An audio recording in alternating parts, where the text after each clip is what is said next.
ಒಬ್ಬ ಹಿರಿಯ ನಾಯಕರು OBC ಸಮುದಾಯದ ಹಿಂದುಳಿದಂಥ ಸಮುದಾಯದ ಮಾನ್ಯ ಸಿದ್ದರಾಮಯ್ಯರನ್ನ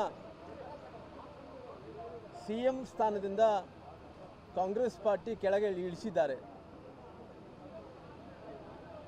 ಸಿದ್ದರಾಮಯ್ಯನವರು ಕರ್ನಾಟಕ ರಾಜ್ಯದಲ್ಲಿ ಭಾಳಷ್ಟು ಒಂದು ದೊಡ್ಡ ಹಿರಿಯ ನಾಯಕರು. ಸಿದ್ದರಾಮಯ್ಯನವರು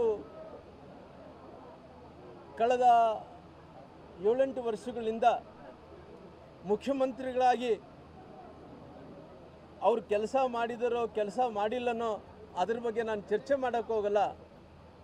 ಅವರು 3 ವರ್ಷಗಳ ಕಾಲ ಏನು 23ರಲ್ಲಿ ಅವರು ಮುಖ್ಯಮಂತ್ರಿ ಆದ ನಂತರ ಅವ್ರನ್ನ ಯಾವತ್ತೂ ಕೂಡ ಸುಮ್ಮನೆ ಇರಲಿಕ್ಕೆ ಅವರು ಬಿಟ್ಟಿಲ್ಲ. ಆ ಕುರ್ಚಿ ವಿಚಾರದಲ್ಲೇ ಜಗಳ ಮಾಡ್ಕೊಳ್ಳೋದು, ತ್ರಾಸ ಮಾಡೋದು, ಅವ್ರಿಗೆ ಕಿರಿಕಿರಿ ಮಾಡೋದು ಎಲ್ಲವನ್ನು ಕೂಡ ಮಾಡೋಂಥ ಕೆಲಸ ಕಾಂಗ್ರೆಸ್ ಪಾರ್ಟಿ ನಾಯಕರೆಲ್ಲರೂ ಕೂಡ ಸೇರಿ ಇವತ್ತು ನಿನ್ನೆ ಕ್ಲೈಮ್ಯಾಕ್ಸ್ ಹಂತಕ್ಕೆ ಬಂದು ನಿನ್ನೆ ಕ್ಲೈಮ್ಯಾಕ್ಸ್ದಲ್ಲಿ ಸಿದ್ದರಾಮಯ್ಯನವರು ರಾಜೀನಾಮೆ ಕೊಟ್ಟಿದ್ದೀನಿ ಅನ್ನೋಂಥದ್ದು ಅವರು ರಾಜ್ಯಪಾಲರ ಭವನದಲ್ಲಿ ಪತ್ರಿಕೆಗೋಷ್ಠಿ ಮಾಡಿ ಹೇಳೋಂಥ ಕೆಲಸ ಮಾಡಿದ್ದಾರೆ. ಸಿದ್ದರಾಮಯ್ಯವ್ರನ್ನ ಅವ್ರ ಮುಖದಲ್ಲಿ ನೋಡಿದಂಥ ಟೈಮಲ್ಲಿ ಅವ್ರನ್ನ ಭಾಳಷ್ಟು ವರ್ಷಗಳ ಕಾಲ ನಾನು ನೋಡ್ಕೊತ ಬಂದಿದ್ದೀನಿ. ಅವ್ರ ಮುಖದಲ್ಲಿ ನೋಡೋಂಥ ಟೈಮಲ್ಲಿ ನನಗೆ ಭಾಳಷ್ಟು ನೋವಾಯಿತು. ಯಾಕಂದರೆ ಅವ್ರ ಮುಖ ನೋಡೋಂಥ ಟೈಮಲ್ಲಿ ತುಂಬ ಅವ್ರ ಮುಖದಲ್ಲಿ ಭಾಳಷ್ಟು ಆಗಿದ್ದಾರೆ ಅನ್ನೋಂಥದ್ದು ಕೂಡ ಕಾಣ್ತಾ ಇತ್ತು. ಇವತ್ತು ಕಾಂಗ್ರೆಸ್ಸಿನ ನಾಯಕರೆಲ್ಲರೂ ಕೂಡ ಹಿಂದುಳಿದಂಥ ಸಮುದಾಯದ ನಾಯಕರು, OBC ನಾಯಕರಾದಂಥ ಸನ್ಮಾನ್ಯ ಸಿದ್ದರಾಮಯ್ಯವ್ರನ್ನ ಅವರೇನು ಹೈಕಮಾಂಡ್ ತೀರ್ಮಾನವನ್ನು ತಗೊಂಡು ಏನು ಕೆಳಗಿಳಿಸಿದಾರೋ ಇದು ಭಾಳಷ್ಟು ಬೇಸರ, ಅಂದರೆ ಭಾಳಷ್ಟು ನೋವು ತರೋಂಥ ಕೆಲಸ ಕಾಂಗ್ರೆಸ್ ಪಾರ್ಟಿ ಮಾಡಿದೆ. ಇವತ್ತು ಸಿದ್ದರಾಮಯ್ಯವ್ರನ್ನ ಈ ರಾಜ್ಯದಲ್ಲಿ ದೊಡ್ಡ ನಾಯಕರು ಯಾವ ರೀತಿಯಲ್ಲಿ ಗೌರವದಿಂದ ನಡ್ಕೋಬೇಕಾಯಿತೋ 3 ವರ್ಷಗಳ ಕಾಲ ಆ ರೀತಿ ನಡೆಸ್ಕೊಂಡಿಲ್ಲ ಕಾಂಗ್ರೆಸ್ ಪಾರ್ಟಿ. ಹಂಗಾಗಿ ಸಿದ್ದರಾಮಯ್ಯನವರು 3 ವರ್ಷಗಳ ಕಾಲ ಜಗ್ಗಾಟ ಮಾಡಿದಾರ. 3 ವರ್ಷಗಳ ಕಾಲ ಮುಖ್ಯಮಂತ್ರಿ ಆಗಿ ಅಲ್ಲಿ ಕುಂತು ಇವತ್ತು ಕಾಂಗ್ರೆಸ್ಸಿನ ನಾಯಕರೆಲ್ಲರೂ ಕೂಡ ಸೇರಿ ಅವ್ರನ್ನ ಯಾವ ರೀತಿಯಲ್ಲಿ ತ್ರಾಸ ಕೊಟ್ಟಿದ್ದಾರೆ. ಮುಖ್ಯಮಂತ್ರಿ ಸ್ಥಾನದಲ್ಲಿ ಒಂದು ಕ್ಷಣ ಕೂಡ ನೆಮ್ಮದಿಯಿಂದ ಕೂಡಲಾರ್ದಂಥ ಕೆಲಸ ಕಾಂಗ್ರೆಸ್ ನಾಯಕರೆಲ್ಲರೂ ಕೂಡ ಮಾಡ್ಕೊತ ಬಂದಾರೆ. ಒಂದು ಕಡೆ ನೋಡ್ರಿ, ಒಂದು ಕಡೆ ಸಿದ್ದರಾಮಯ್ಯನವರು ಮುಖ್ಯಮಂತ್ರಿಯಾಗಿ ಮುಂದುವರಿಬಾರ್ದು ಅಂದೇಳಿ ಒಂದು ಕಡೆ DK ಶಿವಕುಮಾರ್ ಅವರು ಕಾಳು ಎಳಿತಾರ. ಮತ್ತು ಯಾರು ಮುಖ್ಯಮಂತ್ರಿ ಆಗಬೇಕಂದ್ರೆ ACC ಅಧ್ಯಕ್ಷರಾದ ಮಲ್ಲಿಕಾರ್ಜುನ್ ಖರ್ಗೆ ಅವರು ಒಂದು ಕಡೆ ನಾನು ಬೇರೆಯವ್ರು ಆಗಬೇಕು ಅಂದೇಳಿ ಅವರು, ನಾನಂದರೆ ನಾನಲ್ಲ ಅವ್ರು ಆಗಬೇಕು ಅಂದೇಳಿ ಅವರು ಒಂದು ಕಡೆ ಕಾಲು ಎಳೆಯುವಂಥ ಕೆಲಸ ಆಗುತ್ತೆ. ಎಲ್ಲರೂ ಕೂಡ ಸೇರಿಕೊಂಡು ಆ ಕುರ್ಜಿಯನ್ನು ಎಳೆದಾಡಿ ಆ ಕುರ್ಜಿಯನ್ನು ಇವತ್ತು ಸಿದ್ದರಾಮಯ್ಯರಿಂದ ಕಸ್ಕೊಂಡು ಇವರು ಬೇರೆಯವ್ರು ಕೊಡೋಂಥ ಕೆಲಸ ಆಗಿದೆ.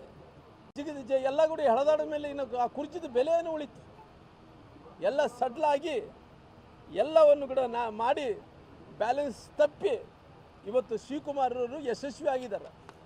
ಸಿದ್ದರಾಮಯ್ಯರನ್ನ ತ್ರಾಸು ಕೊಟ್ಟು ತೊಂದರೆ ಮಾಡಿ ಅವರೆಲ್ಲ ಕೂಡ ಕೊಡಲಾರ್ದಂಥ ಕಷ್ಟಗಳೆಲ್ಲ ಕೊಟ್ಟು ಅವ್ರಿಗೆ ಎಳೆದಾಡಿದ ನಂತರ ಬ್ಯಾಲೆನ್ಸ್ ತಪ್ಪಿ ಇವತ್ತು ಶಿವಕುಮಾರ್ ಅವ್ರ ಪಾಲಿಗೆ ಆಗೋಂಥ ಕೆಲಸ ಆಗಿದೆ.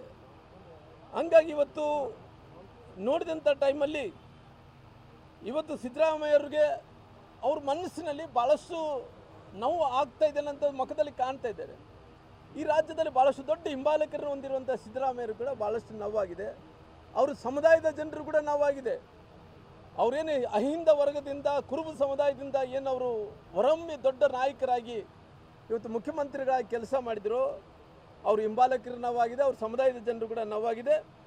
ಜೊತೆಲಿ ಅವರೆಲ್ಲರೂ ಕೂಡ ಸಮುದಾಯದ ಜನರೆಲ್ಲರೂ ಕೂಡ ನೋವುದಿಂದ ಭಾಳಷ್ಟು ಜನರು ಅವರೆಲ್ಲರೂ ಕೂಡ ಹೋರಾಟಗಳನ್ನು ಮಾಡೋಂಥ ಕೆಲಸ ಮಾಡ್ತಾಯಿದ್ದಾರೆ. ನಾನು ರಾಹುಲ್ ಗಾಂಧಿ ಅವ್ರಿಗೆ ಒಂದು ಪ್ರಶ್ನೆ ಕೇಳ್ತೀನಿ.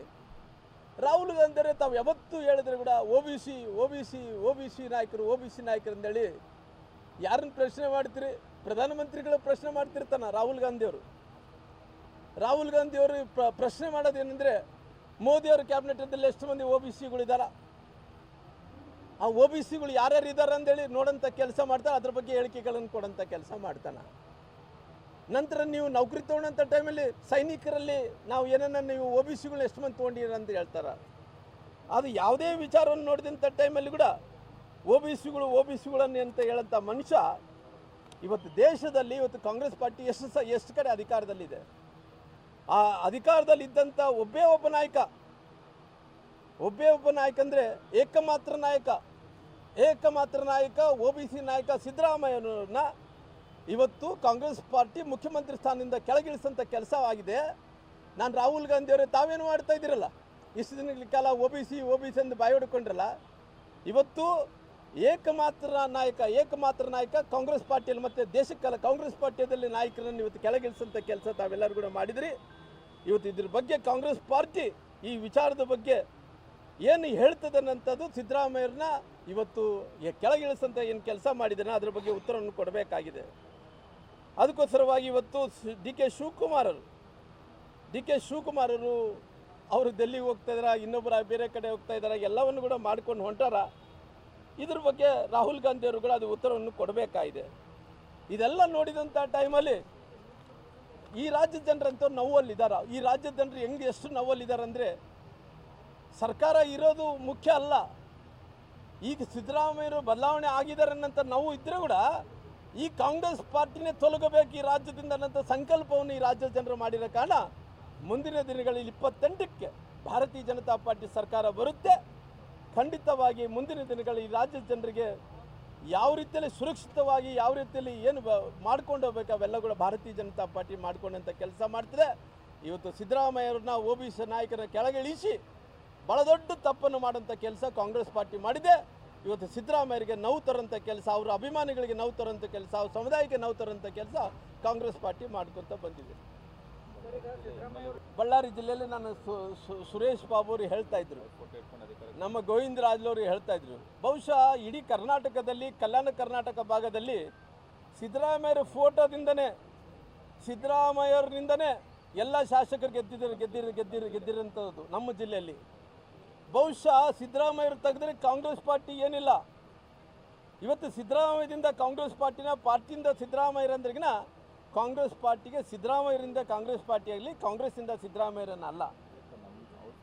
ಅವರು ಫೋಟೋ ಹಿಡ್ಕೊಂಡು ಎಲ್ಲರೂ ಕೂಡ ಗೆಲ್ಲುವಂಥ ಕೆಲಸ ಮಾಡಿ ಎಲ್ಲ ಶಾಸಕರು ಮತ್ತೆ ಅದೇ ಶಾಸಕರಿಗೆ ಹೋಗಿ ಮತ್ತೆ ಇವತ್ತು ಯಾರು ಮುಖ್ಯಮಂತ್ರಿ ಆಗ್ತಾರೆ ಅವ್ರನ್ನ ಮೆಚ್ಚಂಥ ಕೆಲಸ ಆಗ್ತಾ ಇದೆ.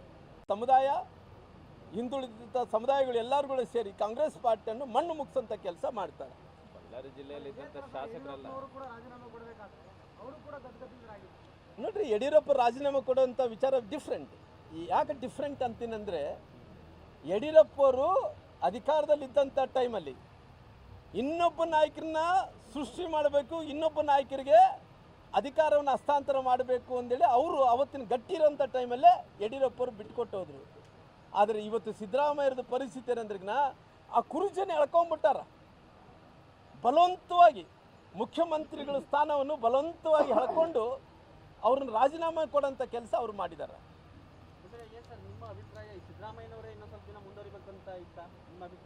ನೋಡ್ರಿ, ಇವತ್ತು ಈ ರಾಜ್ಯದ ಜನರು 5 ವರ್ಷಗಳ ಕಾಲ ಮ್ಯಾಂಡೇಟ್ರಿ ಕೊಟ್ಟಾರ.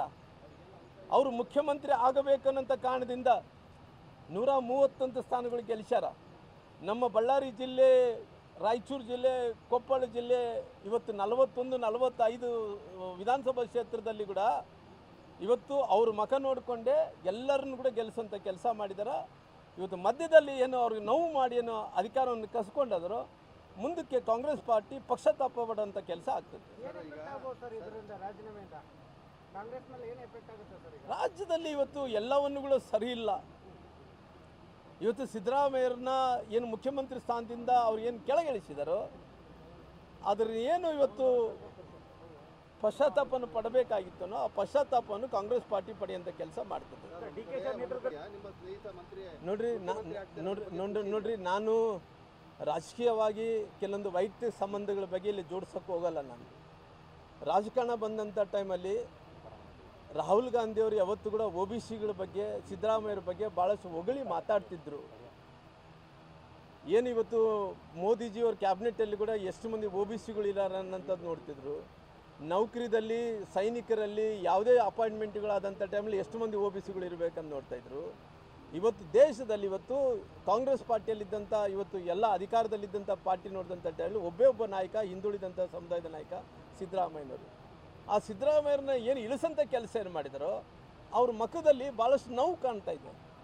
ಭಾಳಷ್ಟು ಎಷ್ಟು ನೋವು ಕಾಣ್ತಾ ಇದೆ ಅಂದ್ರೆ ಈಗ ನನ್ನ ಮಧ್ಯಂತರದಲ್ಲಿ ಇವರು ನನ್ನ ಮುಖ್ಯಮಂತ್ರಿ ಸ್ಥಾನದಿಂದ ಕೆಳಗಿಳಿಸಿದ್ರು ಅನ್ನೋಂಥ ನೋವನ್ನು ಕೂಡ ಪಡೆಯೋಂಥ ಟೈಮಲ್ಲಿ. ಹಂಗಾಗಿ ಇವತ್ತು ಜನರು ಇದಕ್ಕೆ ಯಾವ ರೀತಿಯಲ್ಲಿ ಪ್ರತಿಕ್ರಿಯೆಯನ್ನು ಕೊಡಬೇಕು ಎಲ್ಲವನ್ನು ಕೂಡ ಕೊಡೋಂಥ ಕೆಲಸ ಮಾಡ್ತಿದ್ದಾರೆ. ಇವತ್ತು ನಮ್ಮ ಸುರೇಶ್ ಬಾಬು ಅವರು ಹೇಳಿದಂತೆ ಬಳ್ಳಾರಿ ಜಿಲ್ಲೆಯಲ್ಲಿದ್ದಂಥ ಎಲ್ಲ ಎಮ್.ಎಲ್.ಎಗಳು ಅವರು ಫೋಟೋ ಇಟ್ಕೊಂಡೆ ನಮ್ಮ ಬಳ್ಳಾರಿ ಜಿಲ್ಲೆಯಲ್ಲಿದ್ದಂಥ ಎಲ್ಲ ಎಮ್.ಎಲ್.ಎಗಳು ಸಿದ್ದರಾಮಯ್ಯ ಫೋಟೋ ಇಟ್ಕೊಂಡು ಅಧಿಕಾರಕ್ಕೆ ಬಂದಿದ್ದಾರೆ. ಇವತ್ತು ಸಿದ್ದರಾಮಯ್ಯ ಇಳಿತಾರಂದೆ ಒಂದೇ ಕ್ಷಣದಲ್ಲಿ ಡಿ.ಕೆ. ಶಿವಕುಮಾರ್ ಜೊತೆಗೆ ನಗ್ತಾ ಹೂಗುಚ್ಚು ಕೊಡೋಂಥ ಅದರಲ್ಲಿ ಬಳ್ಳಾರಿ ಜಿಲ್ಲೆ ಎಮ್.ಎಲ್.ಎಗಳೇ ಮೊದಲ ಸ್ಥಾನದಲ್ಲಿರೋದು. ಇಡೀ ನಾಯಕರಲ್ಲೇ ಬೇರೆ ನೋಡಿದ್ರೆ ಎಲ್ಲಿ ಕಾಣ್ತಾ ಇಲ್ಲ. ಬರೀ ಬಳ್ಳಾರಿ ಜಿಲ್ಲೆ ಎಮ್.ಎಲ್.ಎಗಳೆಲ್ಲ ಡಿ.ಕೆ. ಶಿವಕುಮಾರ್ ಜೊತೆಗೆ ಇನ್ನು ರಿಸೈನ್ ಕೊಡೋದಕ್ಕಿಂತ ಮುಂಚೆ ಹೂಗುಚ್ಚ ಇಟ್ಕೊಂಡು ನಿಂತಿದ್ದಾರೆ. ಅವ್ರ ಫೋಟೋ ಇಟ್ಕೊಂಡು ಅಧಿಕಾರಕ್ಕೆ ಬಂದಿರೋದು ಬಳ್ಳಾರಿ ಜಿಲ್ಲೆಯಲ್ಲಿ. ಯಾಕಂದರೆ ಭಾಳ ದೊಡ್ಡ ಸಮುದಾಯ ನಮ್ಮ ಬಳ್ಳಾರಿ ಜಿಲ್ಲೆ ಇದ್ದದ್ದು. ಸಿದ್ದರಾಮಯ್ಯ ಅವ್ರ ಫೋಟೋ ಇಟ್ಕೊಂಡು ಏನು ಅಧಿಕಾರಕ್ಕೆ ಬಂದಿದ್ದಾರಲ್ಲ ಎಲ್ಲ ಜಿಲ್ಲೆ ಎಮ್.ಎಲ್.ಎಗಳು ರಿಸೈನ್ ಮಾಡೋಂಥ ಟೈಮಲ್ಲಿ ಸಿದ್ದರಾಮಯ್ಯ ಜೊತೆಗೆ 1% ನೋವು ಇರಲಾರ್ದಂಗೆ ಹೂಗಿಚ್ಕಿಟ್ಕೊಂಡು ನಾನು ಮಂತ್ರಿ ಅಂತ ನಿಂತ್ಬಿಟ್ಟಿದ್ದಾರೆ. ಅವಾಗ ಸಿದ್ದರಾಮಯ್ಯ ಅವರು ಇಲ್ಲಿ ಬಹಳ ಪ್ರಭಾವದ ನಾಯಕ ಅಲ್ಲ, ಹಿಂದುಳಿದ ನಾಯಕರು ಈ ಭಾಗದಲ್ಲಿ ಜನಾಂಗ ದೊಡ್ಡ ಮಟ್ಟದಲ್ಲಿದ್ದಂಥ ನಾಯಕರು ಜನಾಂಗನ ಇಟ್ಕೊಂಡು ಏನು ಕಾಂಗ್ರೆಸ್ ಸರ್ಕಾರ ಇವತ್ತು ಈ ಎಮ್.ಎಲ್.ಎಗಳು ಗೆದ್ದು ಬಂದಿದ್ದಾರಲ್ಲ, ಇವತ್ತು ಅವ್ರು ಇಳಿಯೋಂಥ ಟೈಮಲ್ಲಿ ಒಂದು ಸಣ್ಣ ನೋವುಗಳು ಇರಲಾರ್ದಂಗೆ ನಗ್ತಾ ಹೂಗುಚ್ಚು ಕೊಡೋಂಥ ಕೆಲಸ ನಾವೇ ನೋಡಿದ್ದೀವಿ. ಇದೆಲ್ಲ ನಾವು ಹೇಳೋದಲ್ಲ, ಅವ್ರ ಗ್ರೂಪ್ಗಳಲ್ಲಿ ಆಗ್ತಿದ್ದಾರೆ. ಅಲ್ಲ ಸರ್, ಅವ್ರು ಕೊಟ್ಟಿರೋದು ನಿಜ. ಆದರೆ ಸಿದ್ದರಾಮಯ್ಯನವರ ಮೀಟಿಂಗ್ನಲ್ಲಿ ಮುಂದಿನ ಸಿಎಂ ಡಿ.ಕೆ. ಶಿವಕುಮಾರ್ ಅಂತ ಹೇಳಿದಾಗ ಸೌಜನ್ಯಕ್ಕೆ ಆದರೆ ಮತ್ತೆ ಅವರು ಅದಕ್ಕಿಂತ ಮುಂಚೆ ಆಗಿರೋದು ನೀವು ಚೆಕ್ ಮಾಡ್ರಿ. ಅಲ್ಲ, ನಾನೇನು ಹೇಳ್ತೀನಿ, ಅವರು ಅದು ಪೊಲಿಟಿಕಲ್ ಆಗಿ ಅದು ಮಾಡ್ಲಿಕ್ಕೆ ಅವರು ಮುಂಚೆಯಿಂದ ಕೂಡ ಹೇಳಿಕೆಯನ್ನು ಕೊಡ್ತಿದ್ರು. ಏನಂದರೆ ನನ್ನ ಹೈಕಮಾಂಡ್ ಯಾವತ್ತು ಸೂಚನೆಯನ್ನು ಕೊಡುತ್ತೇನೆ ಅವತ್ತು ರಾಜೀನಾಮೆ ಕೊಡ್ತೀನಿ ಅಂತೇಳಿ ಮುಂಚೆಯಿಂದ ಹೇಳ್ಕೊಂಡು ಬಂದಿದ್ರು. ಡೆಲ್ಲಿಗೆ ಹೋದ್ಮೇಲೆ ರಾಹುಲ್ ಗಾಂಧಿಯವರು ಸೋನಿಯಾ ಗಾಂಧಿಯವರು ಎಲ್ಲರೂ ಕೂಡ ಸೇರಿ ರಾಜೀನಾಮೆ ಕೊಡಬೇಕು ಅಂತೇಳಿ ತೀರ್ಮಾನ ಆದ ನಂತರ ಅವ್ರು ಕೊಟ್ಟು ಬಂದ ನಂತರ ಕೂಡ ಅವ್ರ ಮುಖದಲ್ಲಿ ನೋವಿತ್ತು ಅನ್ನೋಂಥ ಭಾವನೆಯನ್ನು ವ್ಯಕ್ತಪಡಿಸ್ತಾ ಇದ್ದೀನಿ ನಾನು.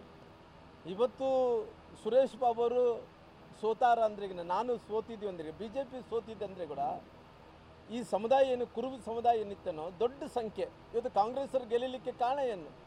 ಸಿದ್ದರಾಮಯ್ಯ ಇರಬೇಕು, ಸಿದ್ದರಾಮಯ್ಯ ಮುಖ್ಯಮಂತ್ರಿ ಆಗಬೇಕನ್ನಂಥ ಕಾರಣದಿಂದ ಎಲ್ಲರೂ ಕೂಡ ಸೋತಿರೋದು. ಅವ್ರ ಸ್ಥಾನವನ್ನು ಕಳ್ಕೊಂಡಾರೆ ಅಂದರೆ ಈ ಬಳ್ಳಾರಿ ಜಿಲ್ಲೆಯಲ್ಲೂ ಎಲ್ಲರೂ ಕೂಡ ಹೋಗಿ ನಾನು ಮುಂದೆ ನೀನು ಮುಂದೆ ಹಿಂಬಾಲಿ ಬಿದ್ದು ಅವ್ರನ್ನ ಬೇಡ್ತಿದ್ರಲ್ಲ, ಅದು ಫೋಟೋ ವೈರಲ್ ಆಗ್ತಾ ಇದೆ ಅಂತ ಹೇಳಿದಂಥ ಮಾತು. ಧನ್ಯವಾದ.